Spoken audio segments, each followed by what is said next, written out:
there's been this idea for a long time, and people thought we did aesthetics anyway, because people, when they got healthier, their shape in women would go back to this and men like this, and we act like there's some kind of conflict between aesthetics and health. In fact, the one goes with the other. We're attracted to those shapes because they convey health.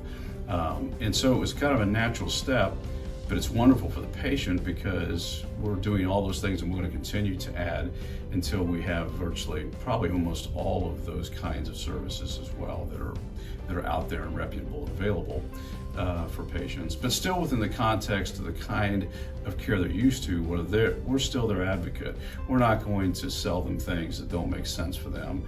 We're not going to tell them that there's procedures or treatments that can do things that in fact that's never been proven. We will still be their advocate even in aesthetics. So adding that division now with everything else we do is pretty exciting. It kind of completes the package for us, and certainly there's things we're going to continue to add as we add providers that are able to do those services. But we're excited about the future and about continuing to grow this model in the direction it's going.